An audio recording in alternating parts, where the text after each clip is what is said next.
Thank you, Presiding Officer. I'm unusually nervous today because I'm just so incredibly glad to have the opportunity to speak about Growing Together and share with colleagues, with government and with anyone else listening why engaging with this organisation amongst the thousands of meetings that we have as MSPs is one of those that I will always remember really clearly.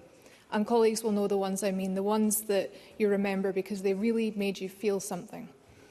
Growing Together works with young people experiencing or at risk of poverty, mental health issues and adverse childhood experiences, intervening to support those young people to mentor nursery children and take on leadership roles in their communities, consulting with community members and developing youth-led initiatives.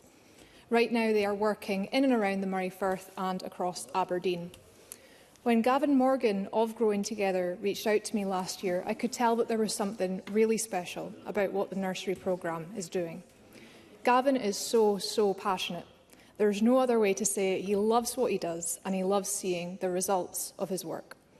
When I told him that we'd finally secured a debate spot for this motion, I asked him if there was anything new that he wanted to share with me since we last spoke.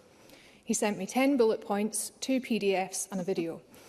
I will circulate that video to colleagues after this debate because, of course, the reason that this works is the willingness of the young people who take part, and their reflections are so special.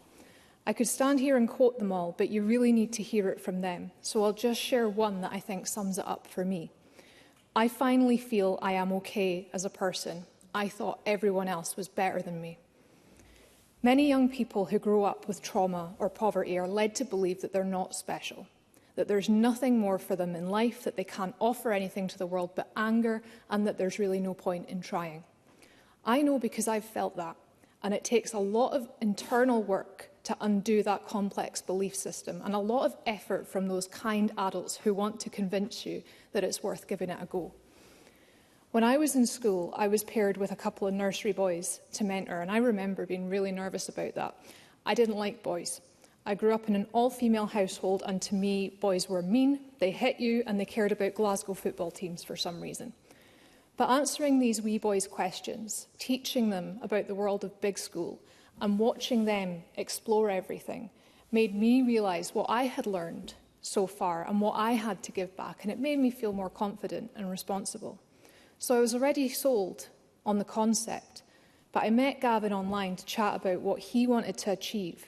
And he explained that he really just wanted me to tell everybody else about what he was doing.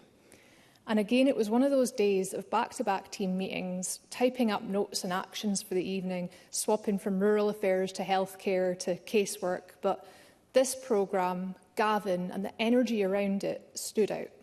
And I had to see it for myself.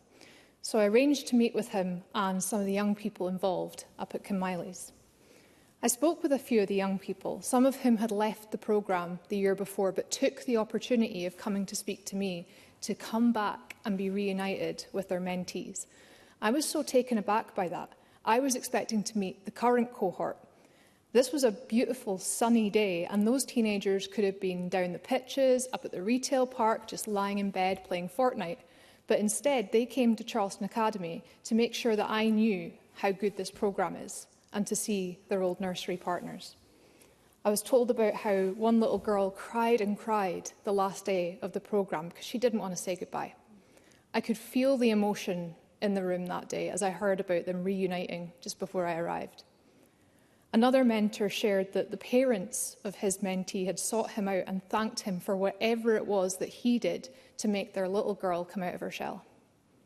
The programme leaders explained that one of the quieter girls there would have been too nervous to speak to me before she took part in this programme, and she smiled and she agreed. She said it had changed everything.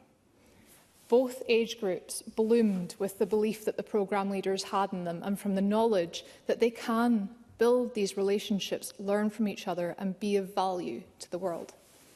And what really came across as we sat around that table talking and laughing was that the teachers who helped lead and organise this programme just blended together with the young leaders.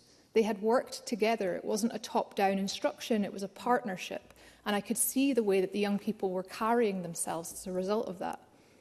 At the end of my visit, we posed for a photo, as usual, It was a normal MSP visit photo, everybody standing like this with their hands clasped, looking polite, and then one of the young people pulled out their phone and took a selfie. And that's the photo that I used for my social media post about the visit, because that's the one that captures the energy and the joy of the day, where they explained to me how special this all is, which just shows what a difference it makes when the young people do something for themselves. We know that intergenerational work produces results. We know that young people with adverse childhood experience need a push, need encouragement, need opportunities to discover the amazing things about themselves that the world has told them aren't there.